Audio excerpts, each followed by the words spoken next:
Reek of Too Cool Too Kind. It has been quite a while. I haven't did any podcasts, any type of videos, any guest appearances or anything like that. But I will give it some time for the notifications to hopefully go out on this particular platform that we call YouTube. Where the individual from wherever on the globe, has something to say and they hit the live button or they create a video for the people to actually watch and tune into. So hopefully we get some of the regulars, some of the newbies, some of the people that probably never ever commented to say something. You said, what's the deal, y'all? Hey, what's going on, Quarters? What's up with you? I'm glad that you got the notification or you stumbled upon it, however you stumbled upon it. Hopefully we can get some a good dialogue going. I'm always up for a healthy conversation, a healthy, back and forth. Nothing of negativity. Hopefully something that the masses can grow from. I know it's been quite a while. Like I said, if people catching a live or people catching a replay, it kind of is puzzling because I know I post, affirmations and things like that, and some people read them and things like that, or you may see them in your feed when you're looking at other things besides Tuku the Khan on YouTube. But as many subscribers I have, you would think it would touch and reach more people than it actually seems like it does. But I know they're playing with the numbers, playing with notifications and things like that. So the monkey wrench is in effect in a lot of ways. But I made a post saying how, you know, recently I ain't really been posting because one of my hard drives that I use to do editing is filled. So it's like I got all this podcast that I could be dropping, but my hard drives, my external hard drive, shall I say, not the hard drive that I use on my computers, but the hard drive that I load all the editing things on, that's filled up. So I essentially ain't been in the mood to go to, your local store to get your hard drive. I just been kind of lazy and lagging on that. So I made a post saying, hey, if any of y'all want to, make this go a little bit faster and give me, that oomph to go, do this, then hey, you can, hit me in the Cash App or whatever, and I'll make that happen immediately, and I'll make sure to shout you out in whatever video that I drop next on that. But like I said, sometimes it seems like they block people from even seeing that. But that's the world we live in under the, they say, pandemic. They say, I don't see, people falling out in the street like how they try to claim, the nightly news, daily feeds in your social media accounts and things like that. So hopefully everybody's doing well and swell, and they ain't caught anything that they don't need to catch. Hopefully you're catching something that's gonna be on a prosperity tip and not on the creating a debt. It's too many things that create debt within this world. So you want to try your best, use your critical thinking, your critical thought to put something together to make it stack up instead of like, dang, look at all these subtractions I got and divides and things like that. You don't want any of that. You want a lot of plus positives and multiplications going on when it comes to you and yours when it comes to prosperity. So hopefully and you can speak on that. If you done came up on a good sting or something where man, I just my partner, he was selling this car. He had to go. He ended up flipping something else, and I ended up getting this car that it really wasn't that bad. And when I caught that, I caught something else. And it put me in a position of where I'm in the positive. I wouldn't mind speaking about that. Share it with the world. Everybody likes to hear, positive stories. And I won't even say negative ones because sometimes a negative can always turn into a positive. As long as it just isn't laid in pessimists. Pessimists like, oh, and this was bad and this was bad. It's like every turn, everything is bad. One person speaking on something positive, and here's another turn of it being bad. No, I mean, a little bit bad, but more positive. That thing that inspires you to do more than you anticipated on doing. It's like every time you have a situation where he's like, man, this is kind of messed up. And then, how the universe works, it turns within your favor. The tables have turned. Like how Dave Chappelle said, darkness, the tables have turned. You know, and, so with that being said, hey, and I appreciate the thumbs up. Hey, and what I said, questions and answers, or yeah, questions and answers, Q&A with Reek. It doesn't have to be that. It could be how I usually title it when I'm on. And I'll say this: I'm solo dolo. It's no famo. It's no old school. It's just me solo. So if enough people, or shall I say, if enough people get the notifications to come in here, because I'll be finding that people like Rick is saying that you live when I'm not live because it done posted 2 or 3 hours later, and then they send out the notifications. So let me see the time. Central time right now that this is going is 9:54. So 9:54. This is when this actual live is taking place. Anything after that, after 9:54 Central, that means that this particular platform is trying to play you, and make it seem like something that it isn't. And I've noticed too, once you reach out to them people and be like, hey, and this is going on. Oh well, I don't know. Maybe just send an email, and hopefully we can get it, and someone will reach out to you. No one reaches out to you. They don't want that because it's like, what, melanated man, we don't care to hear what you're saying to other melanated individuals, and it could be melanless individuals that you're speaking to that's cool and don't want to cause strife, but mostly melanated man, we don't want to hear what you want to say. We want people stuck on stupid. And this is one thing I want to speak on. you know I see sometimes where people have genuine questions, and it's some people that have a type of thought, and when I hear this, that automatically lets me know that when a person, like, say if someone has a genuine, let's put it like this, if someone has a genuine question, and instead of answering it to the best of your ability, or maybe say you don't know about it, or maybe say you don't want to touch the topic, you say, well, I don't know about said issue, maybe check back, I might have some information on it, or maybe I'll dive in it the best way I can, or direct you to someone that does know.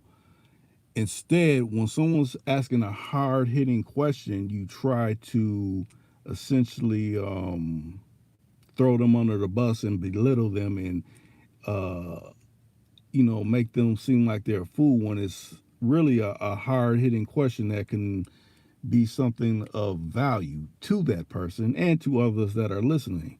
That lets me know that that person is an alphabet agent. I always say that from time to time on here. Alphabet agent, someone that doesn't want someone to seek the actual truth, someone that's probably a part of some particular fraternity or a mystery school or something like that, of that ilk. So they want to demean them and keep their listeners as well stuck on stupid, and not seeking further information, further research. So when I hear that and people try to laugh it off, oh, and this person said this and whatever, that lets me know they're a pointer finger to chin, fecal seeking individual that has no no what's the word I'm looking for? they don't have the interest of the listener or caller or whoever is trying to seek further information. You want to try to belittle them to try to throw people off from going and diving deeper. And what's going on, Cadillac J? Just I'm glad that you jumped in. You know, I see you in there when you comment from time to time when I post on affirmations and things. I appreciate that. Sometimes it's like I post more affirmations than I have been doing videos lately. And like I said, part of it has been, I haven't been able to catch up with old school. And Famo's probably on here right now listening as well. He listens from time to time, but he doesn't really comment. But like I said, I'm backlogged in the Lions Den podcast. I just, I haven't been able to edit them since my hard drive been, you know, um, filled up. I ain't went to go purchase a new one. Okay, you said Tone Hill said, "What up, though, Reek?" From the D. Appreciate all the good game you've been putting out here. Been following for a minute. Hey, I appreciate that. Matter of fact, I talked with I done had him on a few occasions. Living Legend, he's done took over the series that I used to do called Pimpin'. And hopefully, if the stars and everything align right, I'll probably be trying to shoot a live with him. Hopefully this Saturday. But I think it'll be worthwhile. I think the conversation will be something that everyone that enjoys tuning in to that particular series that I was running called Pimpin'. They'll enjoy listening to that. So hopefully everything lines up and we could do that. It'll shoot an actual live with Living Legend. I want to kind of do a live stream with them. That will be real good because then y'all can ask them whatever you want to ask them pertaining to, anything, dealing with the life of leisure.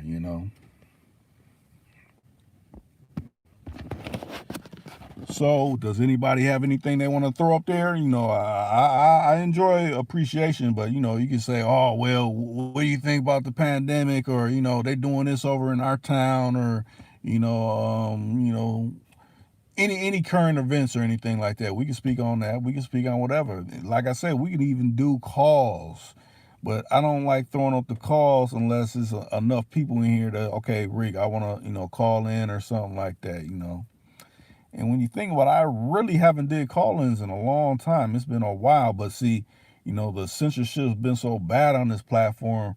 It's like they're not letting me do it. It's like they'll let everybody else do it, but me, no, I can't do it because we'll start talking about things that they don't want the general public even speaking on, even thinking on, even conceiving.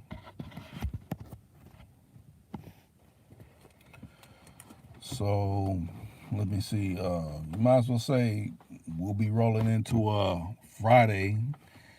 Hopefully, I got some things I need to take care of. See, that's another reason why I really haven't been doing anything. Cause see, since the weather's starting to turn now, I want to get out all my rolling, any one of my chariots on the road. But matter of fact, one I should be having lined up that I'll probably start rolling in the fall. I got to get that, you know, uh, all tip top shape to be bending corners in the fallen leaf season.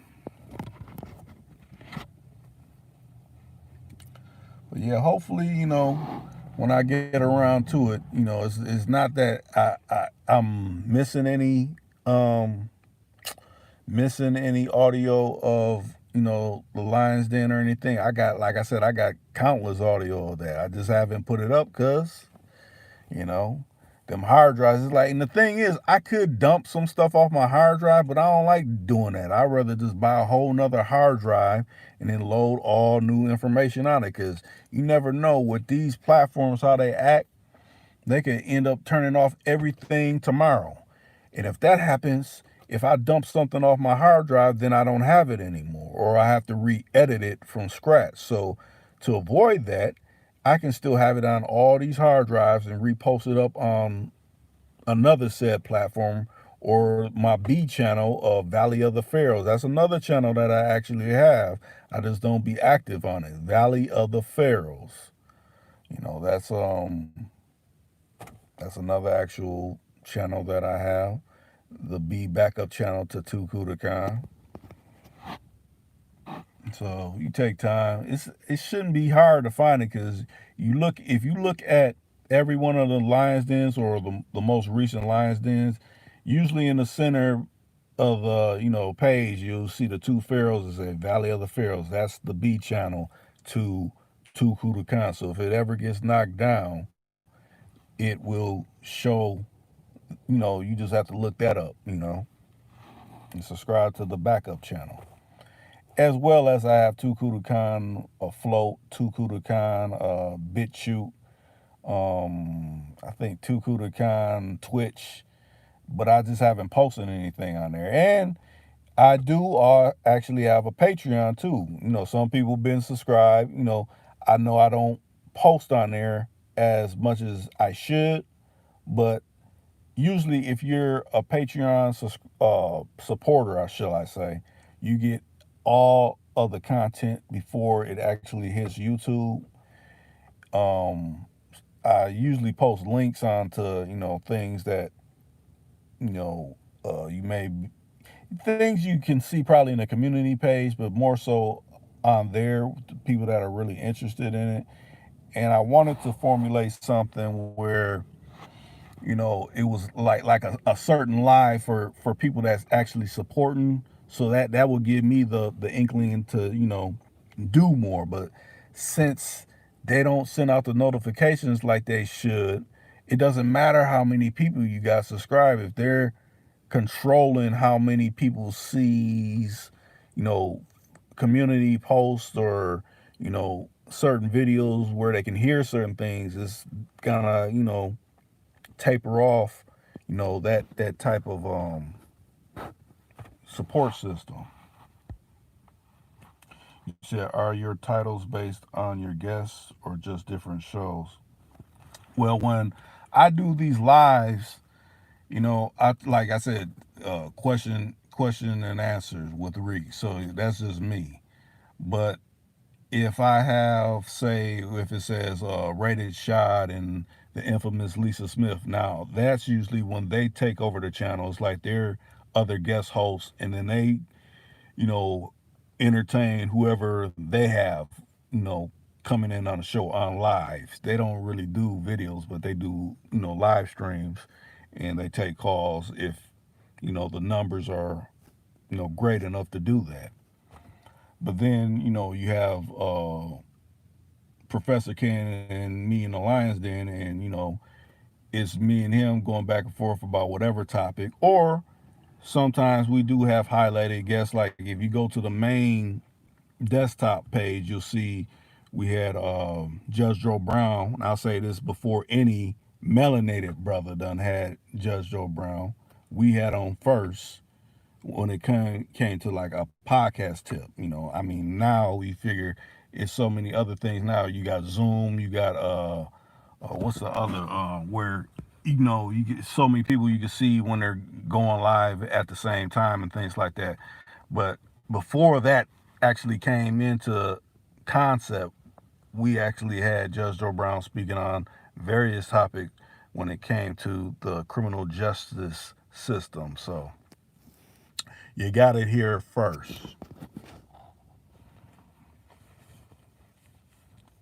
And I'll say this: it ain't no knock to anybody else that done had anybody on, because it's all mismatched. Okay, this person appeared here, there, and here, and here, and there, here, and talked about different things. So, basically, it's about what questions, what different scenarios and situations that we're bringing up and about to the people. That's what it's about. Different aspects of different ways of thinking. I always try to do that. I don't when I do interview people, when I interview any type of celebrity, anybody of any particular fame or notoriety, I don't do the throw the person under the bus. A lot of so-called journalists say, "Oh, well, that's what the people want to hear." No, That's what the mindset of someone that thinks they're greater than anyone on earth besides them thinks. Melanated brothers, real melanated brothers that are not agents, that are not part of secret societies and things like that, don't think like that. Because, it's not about trying to, oh, look, well, this person I look at that as almost as instigating to get stuff started. And it's like, well, I'm the one who got them started saying all this. No, skip all that. Like the only person I done found that does that are, people that read off of scripts that are essentially agents, people that, subscribe to Wish Upon the Stars. You said, okay, you said you like the shows with Double R, Professor Ken, and it was a old school guy who was getting sick. Can't remember his name. Hope he's okay, though. I want to say, he went by old school. He just went by old school. But actually, I have two old schools on here. I like to say old school A, old school B. Old school A is the one, I want to say the last upload that I had before this actual live, the last one, that's the old school that appeared on more. But the other old school, he's clean shaven with a goatee. That's my uncle. But he doesn't appear on that much. But the times that he has appeared on, he spoke on how to build your credit, things like that. He speaks on more of a, how brothers need to, and sisters, I won't leave sisters out, how we need to gain footing if you're a youngster, building your credit and things like that and owning your own property. He comes from that type of tip. Old school A, he's just, off the cuff thinking about whatever we talking about, like, oh, this in the news, he's speaking on it from his aspect. So, and you can actually catch both of them on, I did a short film called America Was Never Great. I might have to repost it in the community section.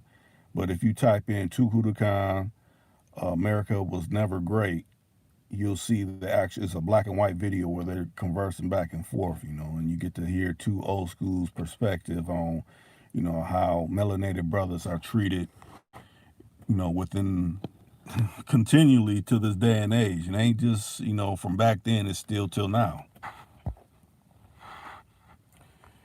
Oh, you said you're gonna check out that Joe Brown show though. In the meantime, he had a raspy voice. Yeah, that's old school. The last upload, the newest upload that besides this one, it should be him. And it's an actual video where I filmed him. He was, blowing trees in his car and things. And I think we was talking about borrowing. How you have family members, oh, I'm family, let me borrow something from you. And they think that's the pass because, they done said, oh, I'm family. So, I got to get the pass. When in actuality, you don't get the pass because of that. Especially if you use that as a clause, like, oh, we family, you supposed to do it. No, that ain't how it go. You trying to run game on me. Family be the first to try to run something on you. So you always got to check people when they, trying to step out of line and, play to your softness or how you think about your family. But yeah, I know it's been a while. Like I said, it's been so many changes because, like I said, I used to come on and it'd be all different type of people. But now it's like I said, they'll give some notifications right away, and then some people, and you think it'd be uniform. That's the whole thing. Is like, okay, if nobody's gonna get the notification, nobody's gonna get it. But why do you pick and choose? Well, these people could get the notification, but these people can't. But I guess that's like how things in life. These people, they get let off with a warning, and they was probably doing 120 in a 50. But this person, he was driving, he was doing probably 10 miles over. Oh, he's getting a ticket. He's getting everything under the world. But why? I don't understand this. If this person was damn near doing double the speed limit and then some, he gets a warning, but I do 10 over and I'm getting every kind of ticket that you got in your pamphlet? Nah. But that's how the world is. That's why people, it's like, okay, people, he's like, okay, I got dealt this. I'm gonna pass that off on somebody else. It's almost like that creates passing the buck. Like, you know what? You did me wrong. Well, next time I see someone that's of your ilk, of your creed, I'm gonna have to, give them a tax. Essentially, that's what you're doing. You taxing people. People's unnecessary tax. You know, unnecessary tax, unnecessary attacks. That's how I look at it.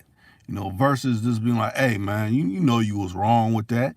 You could have hurt someone, or be equal. Okay, this person getting a crazy ticket and this person getting a ticket too. We play no holds barred, but let's not play favorites, especially to something that's heinous. But that's how these individuals operate. We just hope real universal justice comes swiftly for them that try to play favorites and hide hands when they're causing all this uh, uh, dissension. Yeah, it's like I remember when I was younger, I used to have a what's that old school Color Supreme on Daytonas and back in the 90s, and or it fits a description. What's the description? Why? Because it's a nice car and it's on at the time it wasn't big rims. Them it was 14-inch Dayton's and 520 tires and things like that. So you had a little rubber band white wall tire, and you may have bangs in it and things like that. So you're getting typecast. Oh, this is what a gang member will probably drive. So you're probably into banging. So no, I just like this particular kind of car, and this is just one of my cars. If you caught me the other day, I would have been in my Eldorado on true spokes and quarter-inch white walls with the rag top on it. You would have caught me in that. But today I just felt like riding a Cutlass Supreme. But people they get to seeing things on the news, and that's what I hate the news, because the news is just like, think about it like this. I know someone that works with Fox News and how they have to have daily roll call meetings about what they're gonna put on the news to steer the public at. It's like they get so many stories that they can make up for their own, and then they got stories where they come down from City Hall like, well, we want to push this type of narrative to get the people to start seeing in this type of aspect. So I know how that all goes, because they done divulged this to me. Especially because you figure a lady or male or however it may be, and they come off work and they're like, man, we had to do this was going on. So they get to spilling their brains about that type of stuff. So when I hear it, I'm like, oh, so that's how they do it. Y'all have roll call like law enforcement. Y'all have scanners and things, hearing all the crimes going down in the city and things like that. Cause figure, I know some of y'all be like, man, I'm calling the news. This is happening in my area. They turn around like, yeah, we know what's going on in your area. We heard it on the scanner too, but we didn't figure it was worthy enough to report on, so we didn't come and send a news truck out there to see about it. So they know what's going on in a town just like anybody else that's within that town, because they got the scanner just like the police got 911 operators dispatching cars out to certain areas if they ain't in that particular location. And you figure now we in the future, so now they got all these what they call in our town shot spotters, but actually it's probably, okay, we done heard some gunshots over here, we need to get a car over there. Or all these cop cars got plate readers on. This particular car that was spotted fitting this description just passed car 437 or something like that. we need to, cordon off and start a perimeter around here and things like that. This is how high tech it's done got now, and it's probably more things that I probably don't know that I haven't gained intelligence on, but when I do, I will reveal it.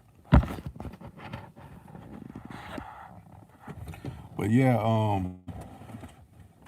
I don't know. It's just so many things going on in this world. It's like, man, it's like we get something new every day that you didn't know about. Like, oh, I didn't know about this. But then again, think about it like this. Sometimes you can, some people will operate in a bubble. They don't want to see certain things. Like, I don't want to look at it for that, or, and then it's like you're behind. Think about like, you got old school, like a older uncle, or grandfather, or even your pops that's old school, and there's certain things they just choose not to learn. Like I got some uncles that got smartphones, but then I got my own pops. He got a flip phone. Some of my other uncles got flip phones, and they refuse to have a smartphone. And I know what comes along with that because they all tracking and all this, but you gotta be up on this technology. If you're not up on it, that means you're old. When you stop learning, that's when you're old. It ain't when you got some grays and whites in your hair and things like that, or like brother Sir Bree says, you done added some. You must have been painting some rooms or something. You done got some paint in your hair and things like that. It's not when you get that. When you stop trying to learn things and stop trying to get further information, that's what makes you old. Because it's like I can't even talk to you because you stuck in the Stone Age with all this. Like, that'd be like someone saying, yeah, just hit me on Instagram, or hit me on Twitter or something like that, and a person be like, oh, why don't you just hit my pager or something? I'm like, hey, pager? What you talking about? They still got those in service? Yeah, I mean, I ain't seen a pager in who knows how long. Where's a payphone at? I ain't seen one of them either. So I mean, you got to stay up on it, even if you don't got a Instagram or a Twitter or various other things, WhatsApp or whatever. You still got to be up on it and know what it is.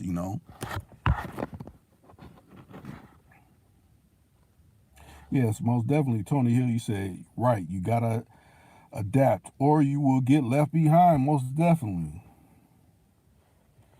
Yep, people that adapt do live longer. Like I said, I got a 70. Matter of fact, like I said, I'm gonna say it again. Tuku Khan, America Was Never Great. That short film, the clean shaven brother in there, that's my uncle. In that particular short film, he's 72. A lot of people will see him like, man, he's 72. He don't even look 72, but he's active. He made his living in construction. He built his own house, got nice properties and everything, but he stays active. He wants to know, like, okay, yeah, I need a new computer. I need to know how to operate this computer. Yeah, I got a smartphone. You got to show me how to operate it. He's willing to learn. Some people, they get around that age and like, I don't want to do any of that. I'm used to having a 8-track and things like that. I still got that going.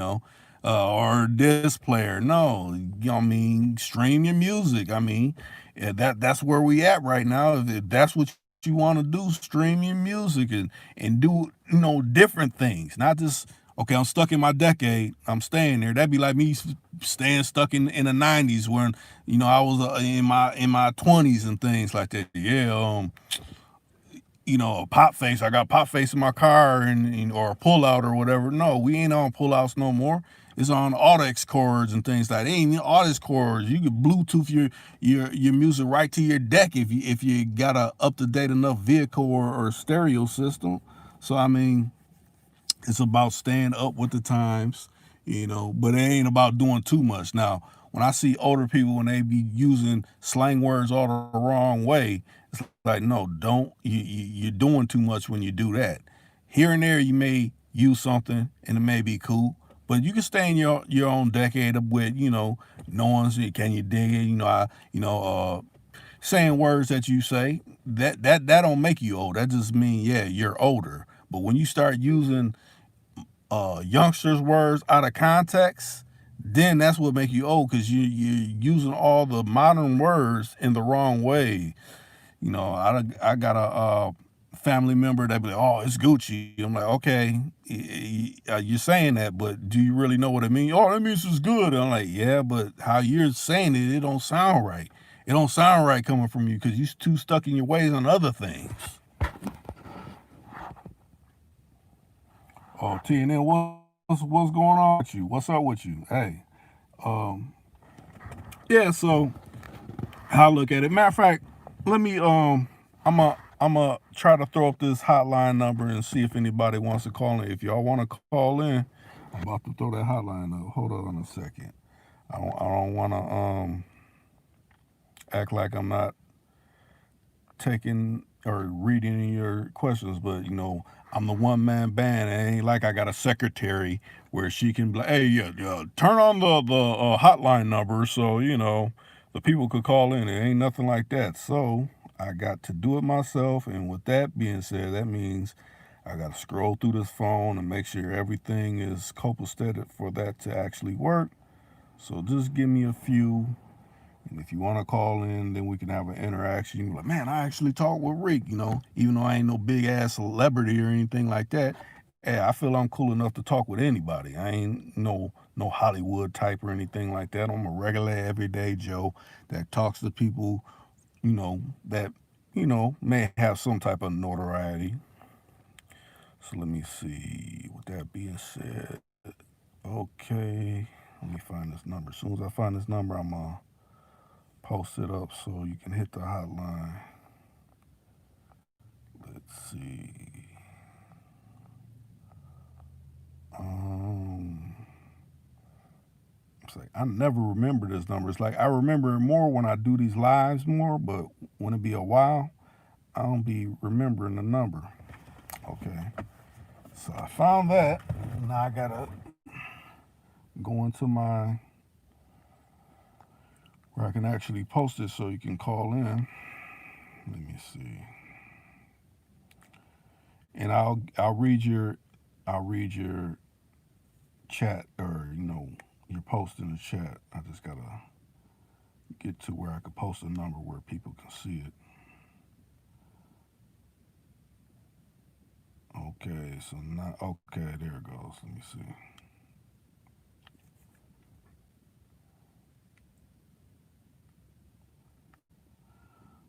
Okay, the hotline is open. Let me see. Still here. I'm still here. Just typing in the number right now. Let's see.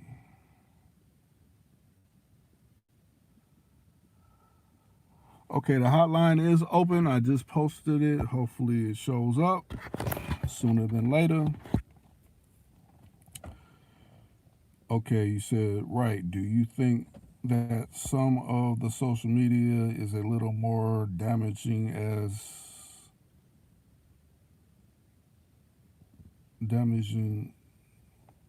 to at times? Well, it depends on what people post on there. It's like not everything is meant for social media. You gotta kind of moderate yourself. And I think a lot of people that may be younger don't see it like that. It's like, oh, well, I could get away with saying this and showing this. And really, you got to figure how many people's really looking at these social media platforms. So you got to think about it like the internet being like a road that doesn't have any stop signs. So you think you could just, like, this is the Autobahn where you can just speed and do everything. You probably can.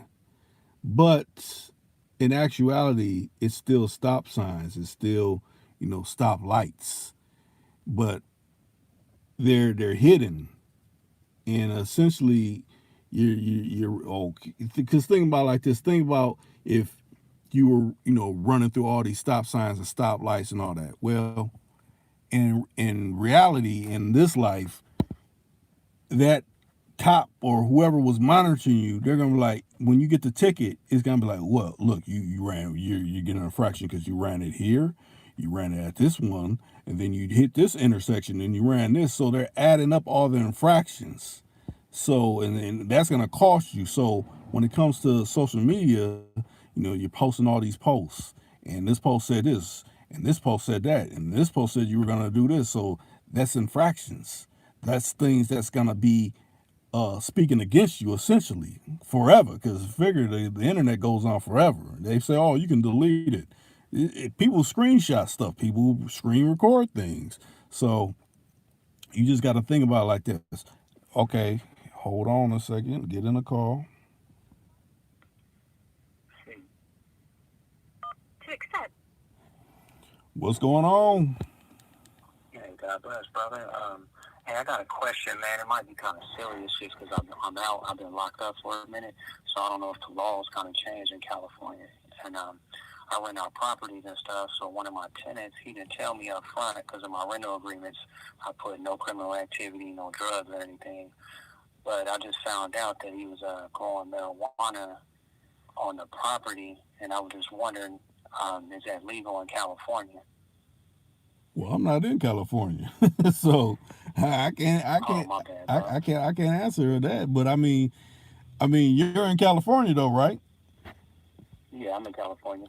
So I would find out about the laws. 'Cause I want to say, it's a lot of people with weed dispensaries and things like that. I don't know if you gotta be sanctioned or not to be a grower or anything like that. But I would think you would have to have certain license to do all that. It ain't just okay. I'm just start doing this and things like that. You got to check into the laws about that.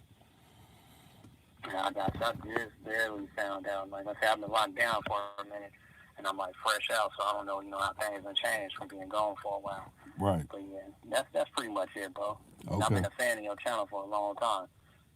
I appreciate that. You Yeah, got yeah, anything for else a you real want to long time. you got anything else you want to add or? No, I mean, we did have a long conversation last time. It was a good positive. It was all positive.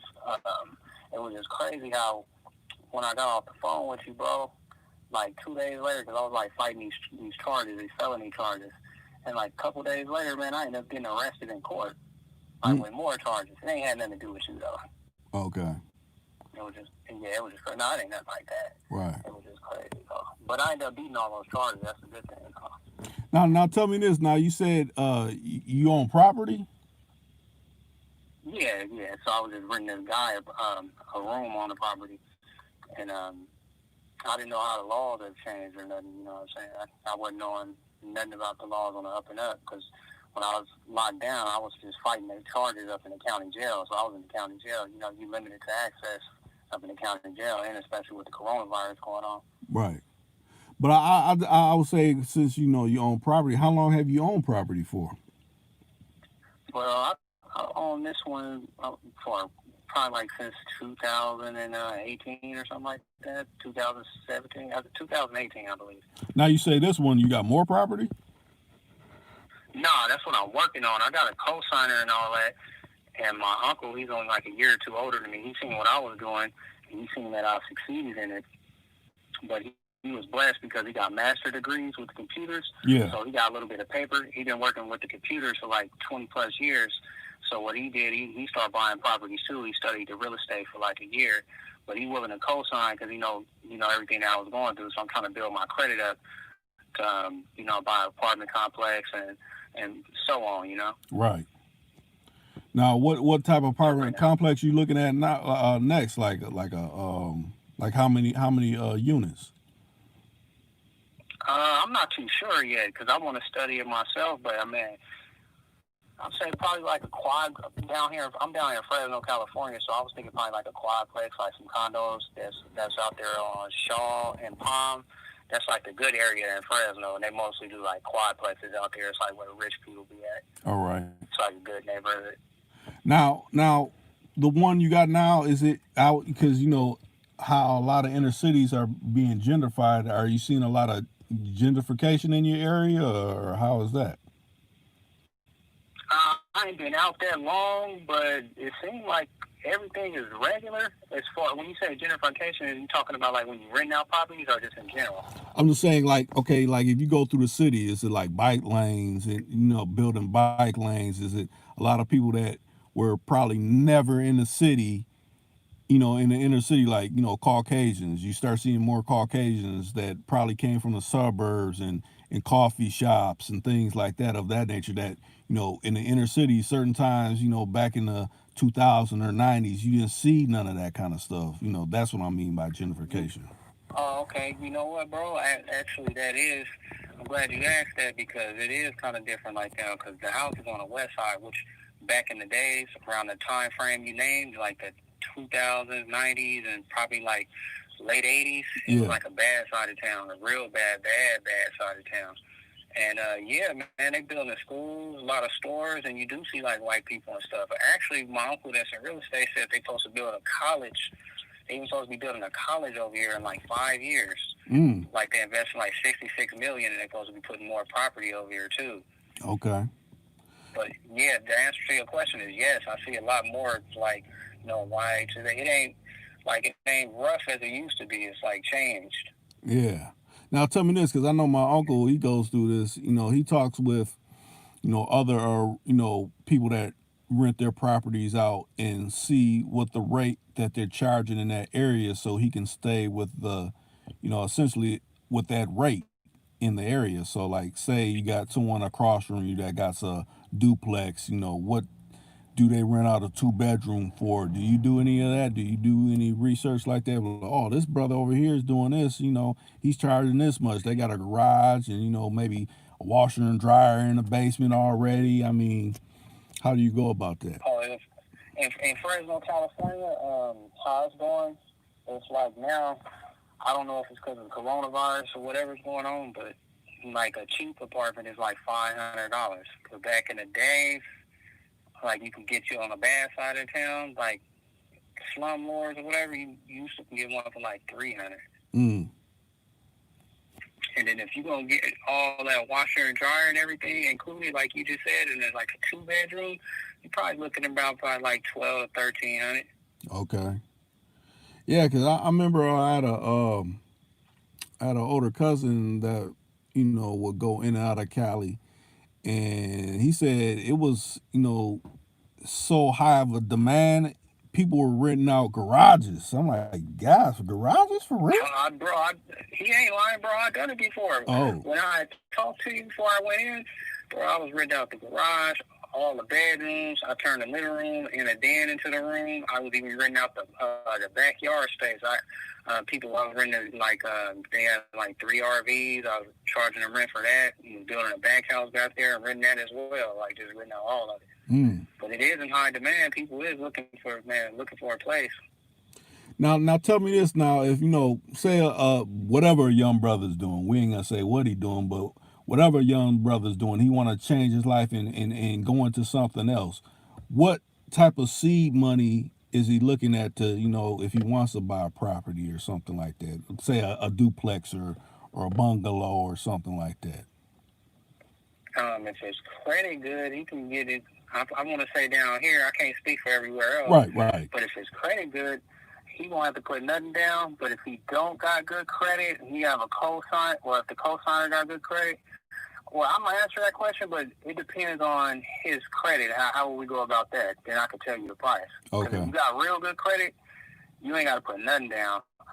But if his credit messed up and he got a cosigner, I would say at least 10, 20,000 should get him in the game, or even 14,000 if you want to buy land. Okay. Like if you want to buy like down here in Fresno, you can get like 2 or 3 acres of land for like 14,000. Mm. Now, what about like foreclosure properties and things like that? Foreclosed property? Yeah. I ain't never really looked into. I might play the role like I know everything. I ain't never put no knowledge or interest in looking into it, which wouldn't be a bad idea because that'd be pretty cheap, probably. Right. Yeah, I'm just saying there's little different aspects of trying to get in where you fit in, having some property, attaining property, whatever it may be. For forgot what state it was. It was a state I ain't never did it, but I did see some prices for like 700, 800. But I think it was like in a whole different state. Okay. And it wasn't property that was built already. It was like I think like an acre, 2, 3, 4 acres of land or something like that. But it was way in a whole other state.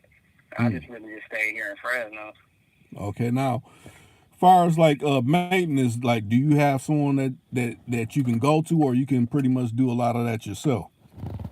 I do it myself, but then at the same time, like if I don't feel like doing it, I know a few people that's certified and all that do it for like a little bit of cheap. Like every time a tenant move out, instead of me shampooing the carpet to do it, I've been dealing with, he charged me a little bit of nothing to do it. Okay. Or if this electrician, he real cheap. But I do put in my rental agreement stuff. Like if you damage the property, you know, you gotta repair it that same day because of an incident that I had with a tenant that just kept messing stuff up. They didn't mean no harm, probably, I guess, I don't know, but they were just messing stuff up all the time. You know, so I put that in my rental agreement. Okay. So it won't be no issues, you know. Now, see, I wouldn't mind having you on one time with my uncle, because, you know, I know this is what he does for a living. You know, he don't do construction no more. He just, you know, collects money from his properties. But I don't know how you run yours, but he says he runs his, you know, his agreements, his leases for month to month. He doesn't do like 6 months or anything like that in case. Yeah, bro, I do the same exact thing. That's crazy. That's how I do it month to month. It's just easier process. You know, you don't want to deal with them. And I mean, I ain't trying to evict nobody. I'm trying to make people comfortable. But, you know, if you do have an issue, you can do, you know, just month to month, get them out quicker if it's a problem. Or it makes it, to me, that's an easier sale anyway. Right. To me, that would make it, I could be wrong, but like a person, okay, well, cool, get some money, leave in case I want to leave. I can just get on. So, yeah, to me, that's a quicker way to get the money from the tenant. Mm-hmm. Now, you want to spend with you instead of spending with somebody else. Now, tell me this. Now, I'll say if they want to pay ahead, would you accept that, or you wouldn't? Now when I first got out, if it was like when I was first out of jail, yeah, probably I would. But once I get my feet wet and I'm back regular, I probably like, nah, just hold on to it. And then if I see them, like, say if they be there 2 months, right, they on a month-to-month lease, and then I see how they are, like as far as like ain't messing with the other tenants, ain't messing nothing up, ain't doing no crimes or nothing that's gonna fall back on me, then I probably would. Like this one tenant, it was a Mexican girl. She was young.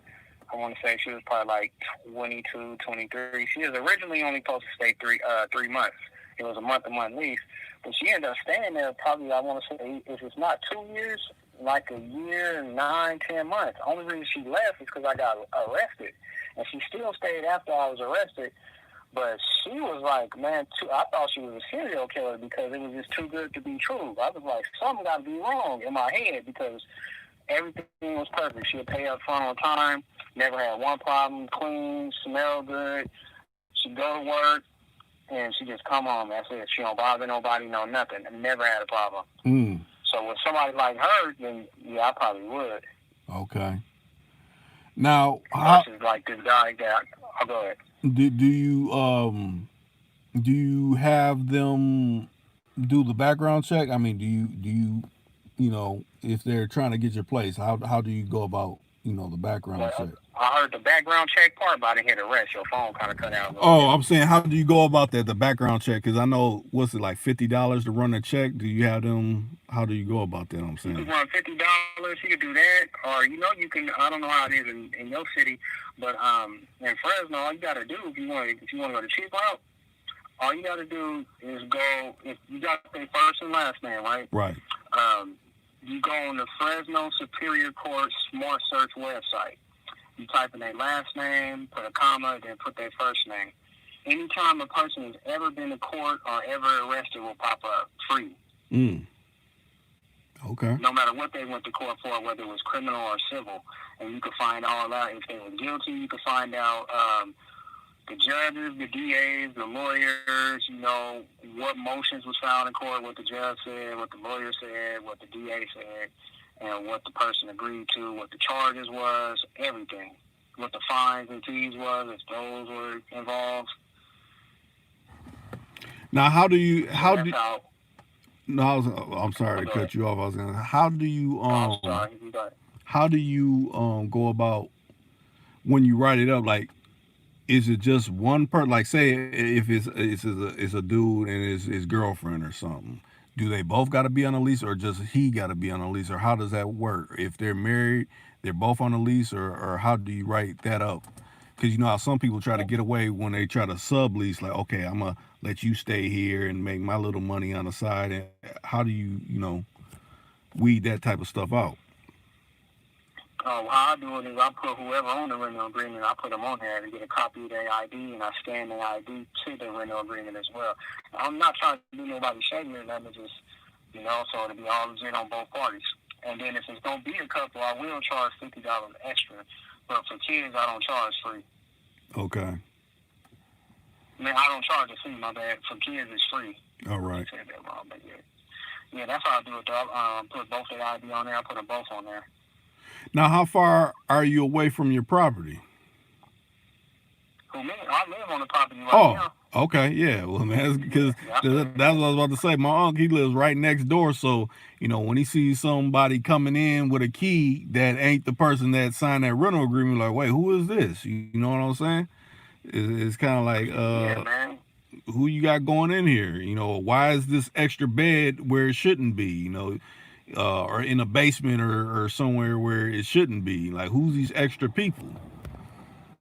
For real, and I know they say smoking weed and all that legal, but I don't do drugs, never have. I don't put nothing in my body. I don't smoke cigarettes. I don't drink sodas. All I drink is water, and I don't even eat anything that comes from an animal, and I just take vitamins. But at the same time, it's like I ain't trying to do nobody dirty. It was just like if the dude would have told me up front, like if he'd have been up front and been like, "Hey, I want to grow some weed," from his room I'm renting, and I would tell him up front, "Nah, I'm cool, bro." I wouldn't have allowed that or took his money. But today I just found out, because he said somebody was in the backyard and they was taking pictures of his truck and pictures of a dog. And I was like, "Oh, bro, you ain't got nothing to worry about." Like I said, I showed him all the rental agreement. I've been doing this for a minute, man. Everything legal, everything legit. And he volunteered this information. He was like, "Well, I got some weed plants back there, but growing weed is legal." So in my head, I'm thinking, why you didn't tell me that up front? Right. No, that You know? ain't. Nah, You did nah. it like a week or two. Now you want to say that. You know what I'm saying? Right. No, they ain't like. Think about it like this. You know how people get the idea, oh, I could go to Vegas and prostitution is legal. No, it's not.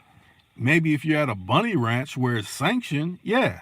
But going to Vegas and thinking you're gonna get money, no, that ain't what it is. So the same goes with growing. You can't just, okay, I'm gonna start growing in said yard and all that. No, it gotta be zoned and sanctioned and licensed and everything for that to happen. It ain't just okay. That's exactly what went through my head, bro. Yeah. That's what went through my head. And then another thing that went through my head is like, okay, in the rental agreement, I put on there no criminal activity on the property, no drugs on the property. This is all in the rental agreement. You know what I'm saying? Right. So it's like, what is you doing?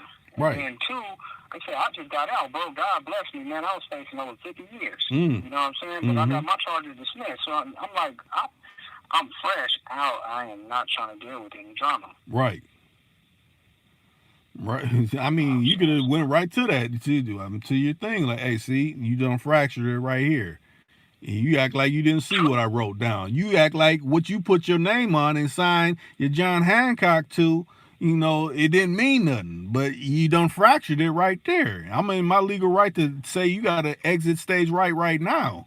Or, whenever it allots me to let you be evicted up out of here, Man, I'm real. And I ain't even trying to do people dirty or nothing. But I'm like, bro, why you, what's wrong with you? Like, why you doing stuff like that, bro? Right.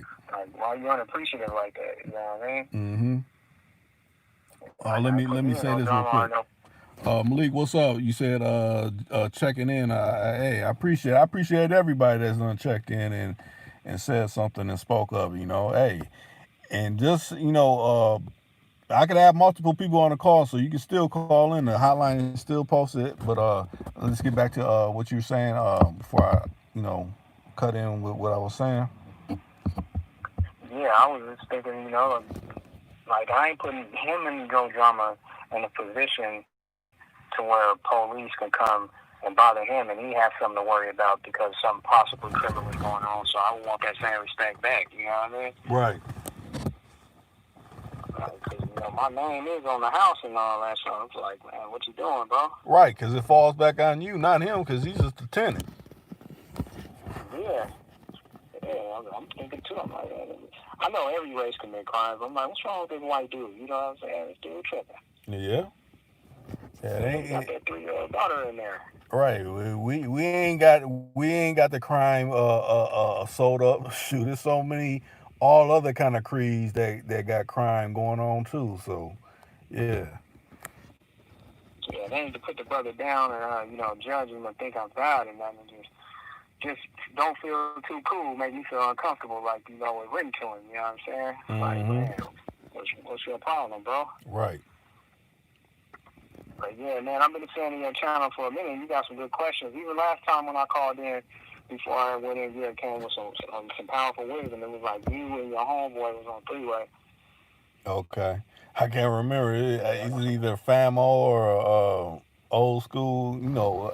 I can't. Yeah, I forgot that name. It was over a year ago, though. But Yeah. It was still on that live. It was on the live call in. Yeah. Because I've been a fan before you when you had that other dude on there too, King Sher. Yeah.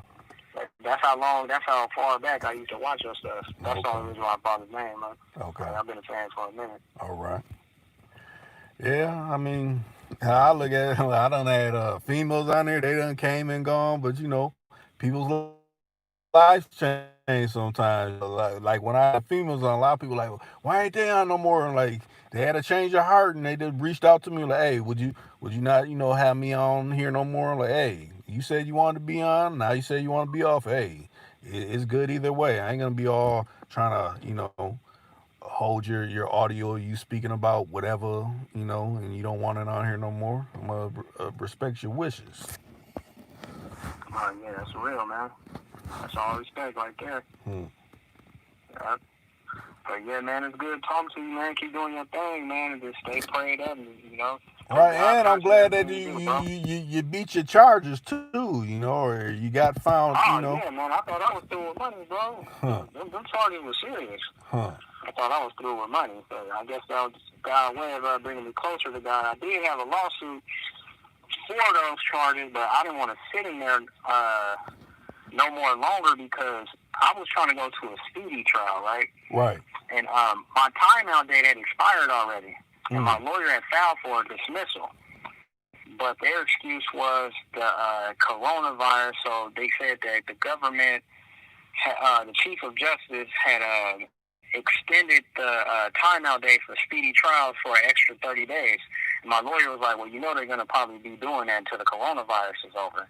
Because they wasn't doing I know they're doing court on Zoom now, but they're not doing jury trial on Zoom. He was saying it would be a violation of the defendant's civil rights. And so he was like saying that I won't be able to go to a speedy trial until the coronavirus is over. And I was already sitting in there for a long time, and I wasn't trying to sit in there even longer, you know what I'm saying? Yeah. So that's the only reason why I took the deal. And then that prosecutor, she number one with the FBI. I don't know if you heard of Nico Anderson. Yeah, she number one and all. She did not want to go to trial. Well, she kept coming at my lawyer saying, tell him to make an offer. And I told him to tell her my offer is, you know, dismiss all charges, no jail time. Right. And then that's when the investigator came and said, well, Nico wants me to tell you she absolutely does not want to go to trial if you can do a conditional sentencing where they'll let you go today and you still have all 9 charges over your head, but you won't be convicted. You won't be on probation or nothing. You just come back a year later when you're out of custody and all this goes away. You get sentenced a year later. But if you do get arrested for anything, a traffic ticket, anything, then you're guilty of all 9 charges. I was like, no, I'm cool. All right. Shoot. Yeah, no, I'm cool. So then they came at me with some misdemeanors that I'm not even being charged with, like just making stuff up. It was like, well, tell him he could take these 2 and he'd go home today. I was like, no, I'm cool. So I was just and I was like, no, I want to go to trial, which I really did because I don't know if, man, if I'm talking too long, let me know, man. No, this is good. I think people need to know this type of stuff because they probably facing something similar. Yeah, because, I mean, the charges was, I mean, you can look at this public record, you know what I'm saying? I even put some of the illegal arrests on YouTube, the police body cam footage, before I went in. The charges was like human trafficking, pimping and pandering. It was like some other felonies as well. I wasn't arrested on a blade. I have no history of that. And only time I ever been arrested was like in 2011, and that was for a misdemeanor, but it still wasn't pimping, pandering or nothing. What had happened was, this probably gonna bring light to you when I talk to you before I went in.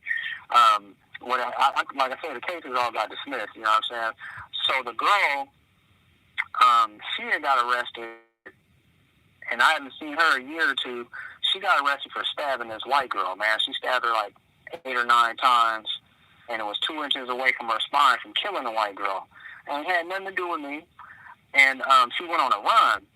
So when she finally got caught, and how she got caught, according to the police report, and I could send this to your phone. I got the police report and everything. So how she got caught was on social media. She was bragging about stabbing the girl, and then she was sending pictures. She was sending pictures of the girl, even sending more death threats to the girl, sending death threats to me. I never responded to it. I just kept it. No, I didn't think nothing of it. I'm thinking like, oh, it's just a Mexican girl. Yeah, ain't nothing gonna happen. You know what I mean? Right. I don't think of nothing of it.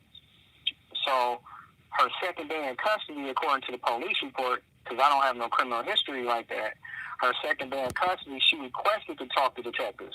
So when she requested to talk to the detectives, she told them all kind of stuff, bro. She said, I killed 2 people, got away with it.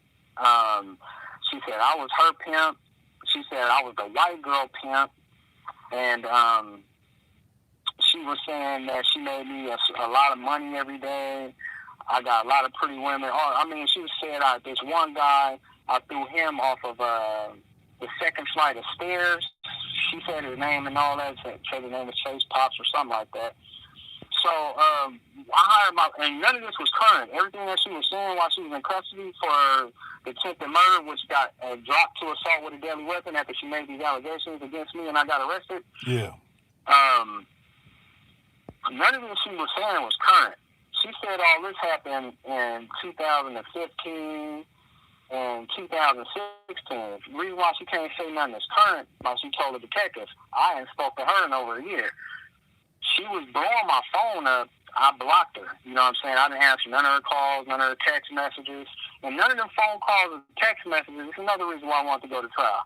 None of them phone calls or text messages, it didn't say anything about pimping or horn or like, oh, daddy, I got this amount of money, nothing of that nature. The only thing that was criminal about those text messages was a death threat she was sending me, but I never responded to her. I didn't think nothing of it. I'm just like, no bad girl going wild. She just tripping or something. You know, I didn't think nothing of it. I'm living my life. Right. So basically, they're saying like this: they can put nothing together because it wasn't no communication back and forth. It was just one way her saying stuff. It wasn't like, oh, you said this back to her at this time or things like that. They couldn't collaborate anything. Couldn't collaborate that. That's true. And the thing is, she said that white girl she stabbed was my hoe, right? She said I was pimping on her. She said I beat the girl with a baseball bat and pistol whipped her, right? Right. So the white girl told 17 police officers and told 2 or more detectives, none of this is true. This man has never engaged in any criminal activity. Me and my boyfriend only rented a room on that man's property. And she told the judge that. She told the DA that at the pre-preliminary hearing without us even going to trial yet. And she told investigators that she also went to 2 crime victim advocates and told them the same thing, like, these charges are false. This man has never did anything. The only thing I've been a victim of is this girl stabbed me, and I don't know why she stabbed me. And why she was stabbing me, she was saying she's going to kill him, she's going to kill me. If I can't have him, nobody else can. I'm going to put fake charges on him. This is what she told the crime victim advocate. So me and my lawyer was going to subpoena that crime victim advocate and use that as well up in court. So everybody that girl named, the Mexican girl, Angela Price, it's public record. The case is over with, so I can't get in trouble. And then So every girl that Angela Price had named, they all said that was false. She said some girl that she was locked up with named as Connie Morgan, that I was pimping on her. So my investigator talked to Connie Morgan, and Connie Morgan said, I don't even know who he is, but I feel like I know him because this girl talks about him so much. Like, she's real possessive. She will not stop talking about it, so I feel like I'm knowing. No, he's not my pimp. I don't even know this guy. And then the same thing with the guy Chase Pop. She said that I threw off the 2-story balcony down the stairs. My lawyer, my investigator, went with a picture of me and talked to Chase Pops and talked to Chase Pops' attorney. They said they never seen me a day in my life. So this is why we want to go to a speedy trial. Right. And then, on top of that, okay, she got arrested again because when she made the allegations against me, it wasn't attempted murder. They let her out with probation, 70 probation for 3 years. No jail time, no prison time. First thing she did was violated, because when she was talking to the detective, she was telling him that, you know, she was a victim, but then at the same time, she said nobody has forced her to prostitute, period. Because he said, well, can you give us the names of anybody, if we let you out of here today, that will force you to be out there and try to take your money and try to pimp on you and beat on you? She's like, no one has ever done that to me. You know, I do this because I choose to. I can leave this anytime. I would never deal with anybody like that. So she said, but I didn't. He said, well, we can get you help. We got this program called Breaking the Chains program for, you know, prostitutes and hoes, you know, who's been victims, and we can get them, you know, in a good condition. They can go to this program and live, and we'll help them change their lives. You know, you don't need to be around people like that. And then she said, oh, yeah, I like that program. I've been in that program before. Man, right when they let her out, she didn't enroll in the program. She did. She played them like a trick to get free. So she hit me up, voluntary contact again. I didn't respond. This is why the case, because I was out on bail. So she hit me up. I didn't respond, but I'm saving all these messages through Facebook Messenger because she's sending me photos, she's sending me videos. It's not saying anything, the pimping and horn. It's just like, I love you, baby, I miss you, that type stuff, right? And then she ended up getting arrested again. So this time they violated her probation, only gave her 90 days. Okay, they let her out. She started hitting me up again with more stuff. I still didn't respond. She even came on the property according to one of the tenants. I still didn't respond. And this time they sent her to prison, to Chowchilla prison. So the detective got mad because I put a restraining order on her from all this voluntary contact she made. And I don't know if you remember when I told you at the beginning she was making death threats, right? Yeah. And I saved that for the judge. And then the picture of her holding the gun, she sent me pictures of her holding the gun and pictures of her holding the knife. So I used all that, and the judge ended up granting the restraining order. At first he wasn't. He was like, you can't just put a restraining order. I see the reports you got. It say other people's name, but you can't just get a restraining order because people contact me. I was like, no, it say other people's name, but it still has something to do with me because the other people's name in there are the witnesses to when this girl stabbed this other girl, and she was mentioning my name, how she was going to kill me and put these fake charges on me. And after she did that, she sent text messages and threats. And she sent her pictures of her holding a gun, saying she was going to kill me. And she hope my room gets shot up. He's like, she sent a picture of a gun. I was like, yeah. He's like, what kind of gun is it? I'm like, it's like a silver gun. And he said, did you send it to your phone? I'm like, yeah, I got it printed out. And he's like, let me see that. So the bailiff went over and showed him. He's like, oh, yeah, restraining order granted. And he's like, I know you can't find her because she's on a run right now, but contact her probation officer and make sure those guns get confiscated from her. So she got arrested, I believe, on September 25th or something like that, but I think it was the 25th. So the 26th, I'm still going to court for these allegations she made against me while she was in jail. So that attempted murder got dropped to assault with a deadly weapon. Yeah. Because of the allegations she made on me. So next thing you know, I'm in court, you know what I'm saying? And this same detective, I see him, I ain't even tripping, so me and my lawyer, we walking out, and we talking, you know, our defense strategy. You know what I'm saying? I'm getting the case dismissed. And then the detective put his handcuffs on me. He said, you're under arrest. My lawyer said, you're under arrest for what? And he said, forgery, filing a false police report. He said, Charles, they're just fucking with you. Don't say anything to them. You'll be out. It's just going to be a misdemeanor. They're just fucking with you, man, because they know we're going to win. And I'm like, all right. So they took me in on that. So the detective gave me like 7 new charges on top of the charges I had already for me putting a restraining order on him. He claimed, this is why I want to go to speedy trial on this one too.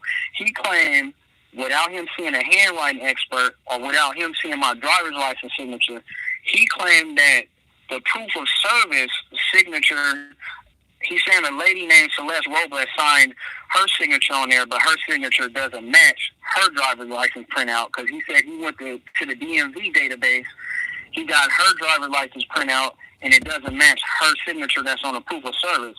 So he's saying I forged it without a handwriting expert seeing if that was my signature or without checking my driver's license in the DMV database to see if it matched. So I told my attorney hire a handwriting expert, and I gave my attorney a copy of my driver's license signature. And if you put them together to the proof of service signature, there's no way it matches at all. Right. There's no way, period. It doesn't match at all. So he told me, I told my lawyer to file a pitches motion.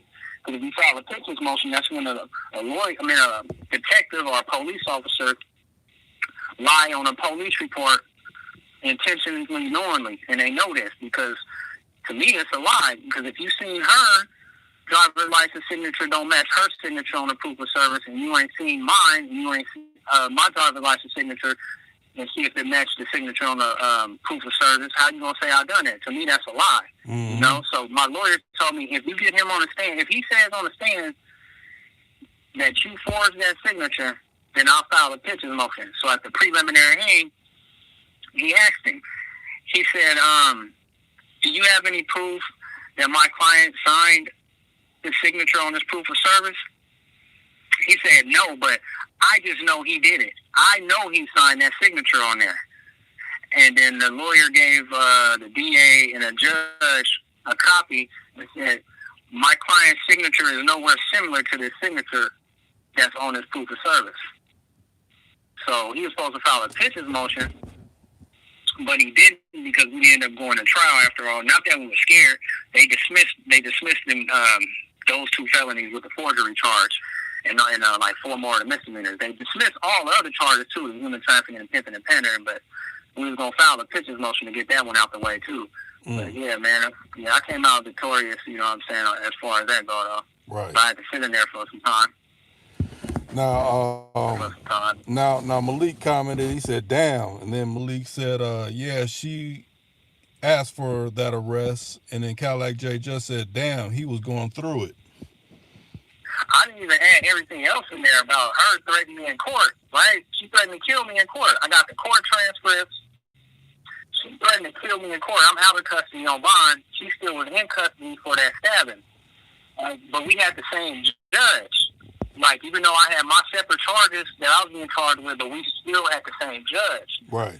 So she had threatened to kill me in court. Just out the blue, I didn't say anything to her.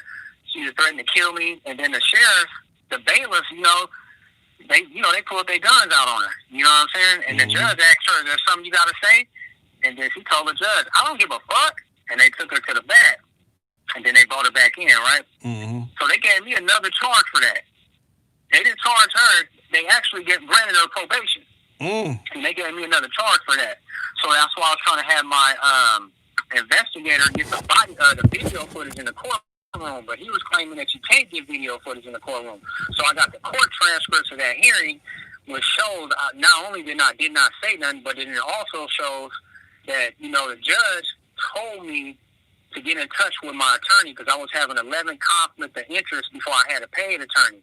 And these conflict of interest, these attorneys they appointed me to, I never met them, I never seen them, never had to argue with them, nothing. Every court date, it would just be conflict of interest. So I was going to court for quite some time without going to trial or anything. So we ended up, being in the same courtroom, but I was out on bond and she was in custody and she made those threats. But I got the court transcripts to prove that she made a threat and I didn't say anything. Not only did she make a threat, but a criminal protective order was placed against her by someone else that was in the courtroom when she made the threat, and the criminal protective order got granted. So this was going to prove that she not only wasn't scared of me like she was lying, saying she was, because she threatened to kill me in court, but there's no getting out of it because the criminal protective order was granted because she made a threat. The DA put a criminal protective order on the situation that even had nothing to do with me, to prove it. So we had a lot of ammo. The DA didn't want to put it on the stand. And then also, like I said, when they arrested me again, my bad, when they arrested me in court, and she was in prison, but they transferred her from prison to the county jail so she can get on the stand at the prelim, right?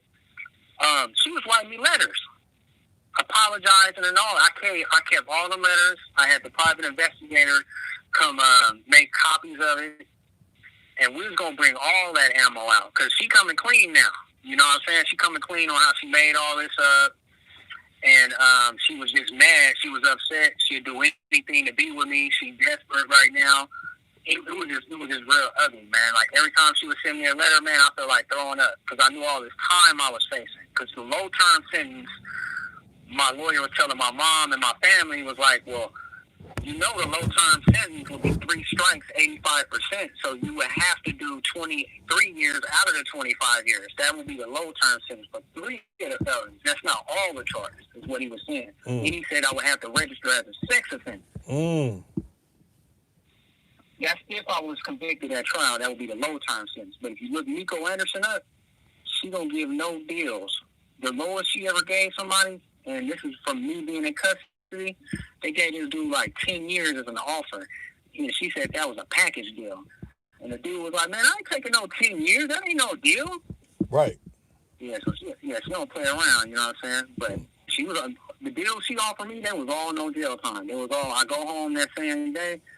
But I didn't want to do that, bro, because like I say, man, there wasn't no evidence. We just got this convicted felon who was on a run for the attempted murder. She made these allegations in custody. She made none of these allegations out of custody because we got the reports. Every time I got pulled over, my car is like, you know, I had a 78 Caprice. You know, I got a wet paint job. It's on 22, the windows tinted, chrome dual exhaust. So, you know, cops just fuck with a nigga. You know, just pull me over. And they see I wouldn't have nothing on me or nothing like that. And they would ask her, is he pimping you out because of the kind of car I got? She would say, we got this report. She said, nah, he's just my boyfriend. It's nothing like, I mean, she was going bad on her police. Like, nah, he ain't my pimp. Leave us alone. That kind of shit. Like, going bad. Even when they put me in the backseat of the cop car, even though I wasn't arrested for prostitution, they was trying to get her to, you know, it's okay. We'll have. She said, man, he's not my pimp. That's my boyfriend. Right. So we got all these reports. And like my lawyer told that detective on the stand, other than Angela Price being arrested for aggravated assault while she was an inmate in the Fresno County Jail, did she make any 911 calls or any allegations against Charles Pointer at all? And he said no. And she told you that was her boyfriend. Isn't that what she told you in the interview, right? He said, yeah, but the detective said, but yeah, that is still a short term for pimp. That's what that is. But no, she said boyfriend, right? But you know how they do it, though. Now, Malik said, how much will a good private investigator cost a player? That dude, his name Robert O'Day. I don't know how it is in what city or state, but he only charged me $400, and that was to get the statements of the guy Chase Pops that the Mexican girl said I threw off the balcony.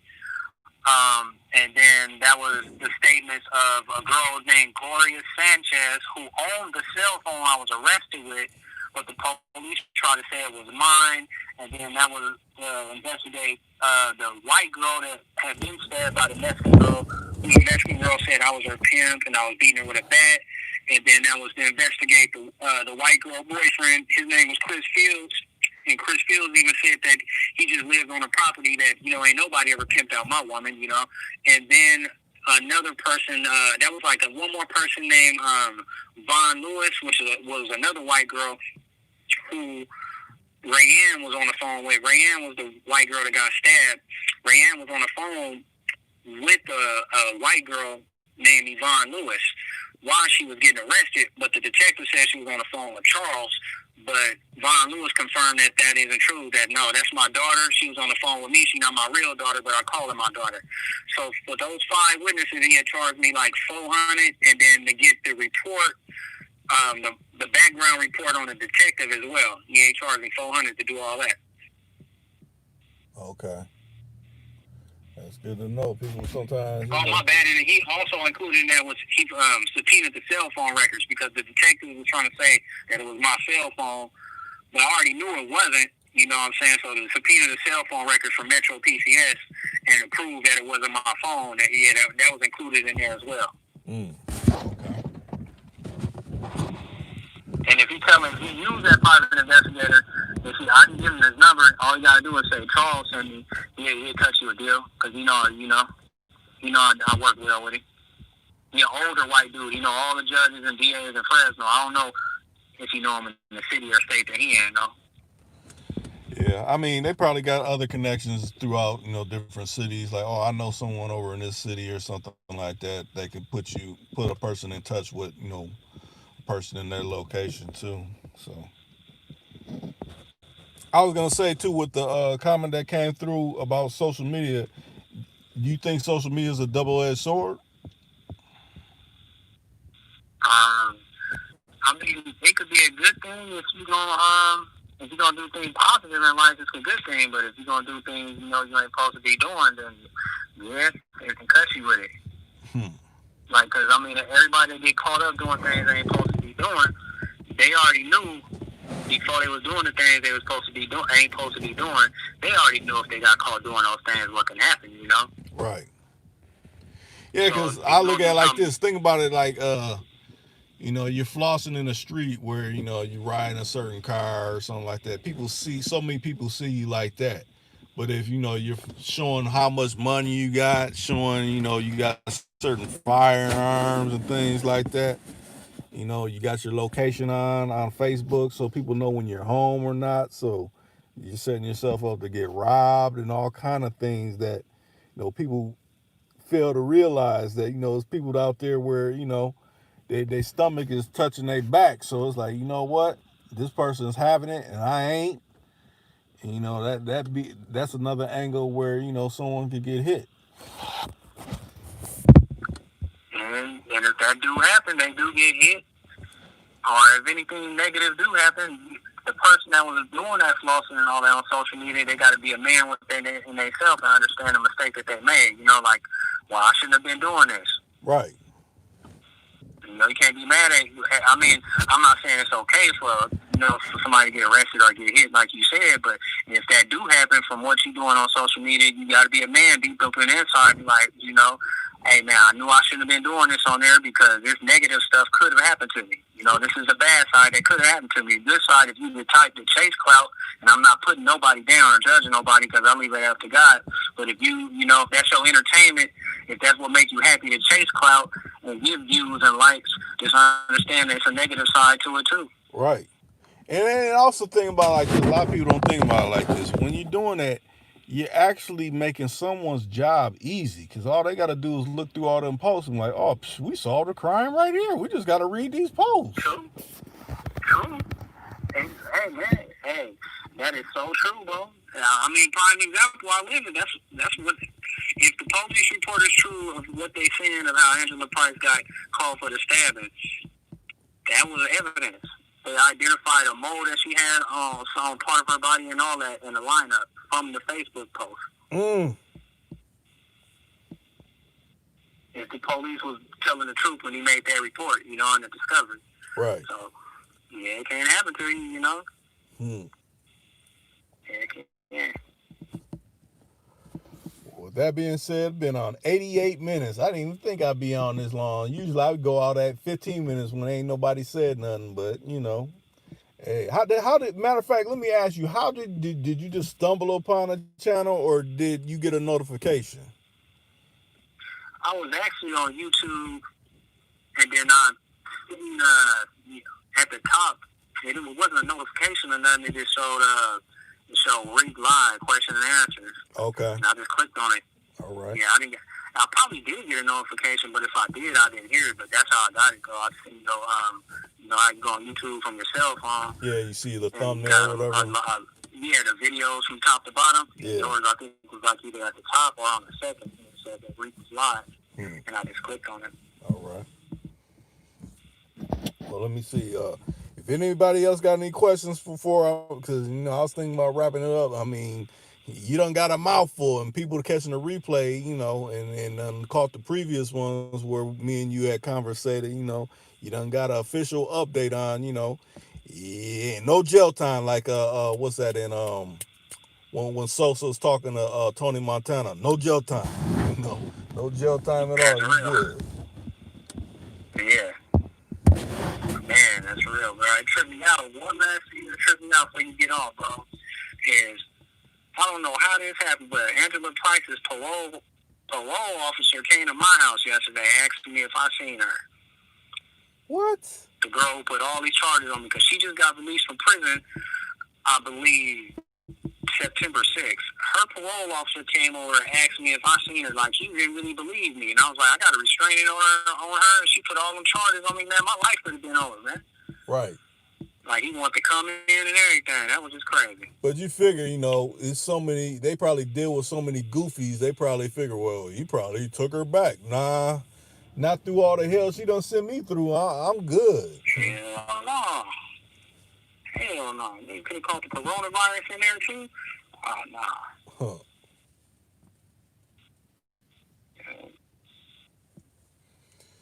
Oh, matter of fact, well, you're down in Fresno. I was gonna say how, because every time they be showing on the news, but that's way up in Oregon. How it seemed like it's Mars is all red and everything up there from all them fires. Oh, yeah. Yeah, Fresno's more Yeah, southern allegedly, county. I mean, it was in Fresno County, they had let so many people out because of the virus, and then it was down to only 1,000 inmates, and they were trying to say 700. I think it's 780 of us, or 780 something of the inmates had the virus. Mm. That was almost the whole jail, the sheriffs and all that stuff. And they wasn't letting us order commissary and stuff because of the coronavirus. And we didn't get no mail. It still wasn't visiting before I left. They wouldn't get no visits, no none of that. But now, Pete, this is what blurs the lines with that coronavirus. What I always be hearing. Now, when you said so many people had it, did they say it was so many cases, or they said so many people had it? That's what on the news it said it was when I was in there at the time. At first it went from I think they were saying so many people had it, but at first it was supposed to be only like 100 or 200 people. All of a sudden it went to 700 and something. I know, but when they say cases, that don't mean they have it. A case just mean, think about like when you go to court, you got a case. Do that mean you're guilty? I get you. Well then, that question I don't really know. I just said, they kept just showing it on there. Everybody was looking and everybody was talking about, shh, listen. I know. I'm just trying. I'm just trying to, for everybody listening, I'm trying to just break it down. Like when we hear on the news when they said, "Oh, it's been 700 or 800 new cases," that don't mean they have it. That's like someone getting a test, waiting to see if they have it or not. You know what I'm saying? Just like you go to court. Oh, if that was 10, okay. Like if there was 10, like. Like. Because if we've been through that. No, go ahead. Because our pod had been through that before. Like when they first had tested us, the pod I was in, because I wasn't in the cell, it was like where it's a dorm and it'd be like 72 people in a dorm. Okay. The pod I was in, at first when they tested us, I think 4 to 8 people tested negative, meaning they didn't have it, but everybody else in our whole pod was pending. So they had to test us again, and then when they tested us again, they said nobody in the pod had it. And then they said they wanted to be sure, so they wanted to do a third test. Now remember, they said nobody in the pod had it, right? Right. Okay, now this young dude, this young gangbang dude, he came to his bunk, told him to roll his stuff up and leave, but he's not going home. We knew he wasn't going home. He was in there for a drive-by and shot people. So yeah. We thinking, he must got that shit. Then the guard said he did have it. But we thinking, wait, I thought y'all said the whole pod didn't have it. You know what I'm saying? Right. They tested her. Mm-hmm. And then so they sent them to D pod, and D pod is the pod where everybody that's infected. They send all the infected people to there, right? Mm-hmm. So now they send 2 people from D pod into our pod. But the 2 people from D pod said there was only 2 people in D pod who weren't infected, and D pod is the infected pod where people do have it, right? Mm-hmm. So now they test us again. now they done put a red sign up. So the red sign, from what one CO said, meaning the whole pod got it, right? Mm-hmm. So now they test us again. We never got our test results back. See, that's so So I don't know. It was shiesty. just weird. I don't feel any symptoms or nothing like that, but it just tripped me out how I go from the whole pod didn't have it and pinned in and all this and other. And why would you send people from an infected pod in there, but you claim them people from the infected pod didn't have it? So I don't know, man. It was just a trip. I mean, think about how you broke down earlier. It makes me think the same way they're doing with that virus testing. Think about it like this. You know how you said the DA essentially is like, well, if you take this deal, basically trying to get you to plead out to something, to be guilty of something when you're innocent. So think about it like, okay, everybody been tested. Nobody's got it in this particular thing. Okay, we got to test you again. Oh, well, nobody's got it. Okay, let's pick out this one person. Now we're gonna start speculation. This person may have it, but you already tested that person that was already in here and they didn't have it. So you're trying to get you're making something out of nothing. You know what I'm saying? It's like you're stirring up speculation. Just like think about how nerve wracking it is. Oh well, you could take this deal, but if you do this is gonna happen. So it's playing with your psyche, trying to be like, well, maybe I should or maybe I shouldn't. This might be my only chance. No, if you stick to your guns, like, nah, I don't got it. I ain't got no symptoms, or I ain't never did any of this. It's the same thing with that. Playing on people's psyche. Yeah, that's real. Man, on the real. Man, people were never scared of that virus. Because how the news was making it sound in Fresno, and then it just kept, at first Fresno, we didn't have that many people who had it, or the cases, whichever it may be, whatever the news was saying. Right. So they just went crazy on, they said we was on high risk alert or something like that. That made me think back to, what was it, 2001, and all the Al Qaeda's gonna come over here in America and have people all scared. I'm like, I ain't scared of that. There's more things going on in America that you should be concerned about than somebody trapped in a mountain somewhere in some way other land. So the same thing go with this virus. There's other things you could die from besides, okay, this is another fraction of the common cold. It's pneumonia people die from. You don't hear about that though. I don't know people die from pneumonia, but you don't hear about that. And that kills more than anybody affected with this so-called COVID virus or whatever it may be. Man, that's true, bro. I agree with you. With that being said, I'm going to wrap it up. Hey, I'm glad that you came in. I'm glad that everybody that commented within the comment section, came in. Hey, join me again whenever I do this again. I don't know if I'm going to do one tomorrow. I always be saying I'm going to come back, and then I'll be like a week or two later because it's like, man, I don't know if they really rocking with me. I don't know if YouTube sending out the notifications for anybody to listen or anything like that. That's what make me not want to be doing the lives like I should be doing.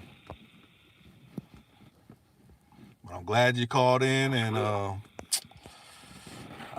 wrap it up. Hey, peace to everybody. Peace be unto you. All right, God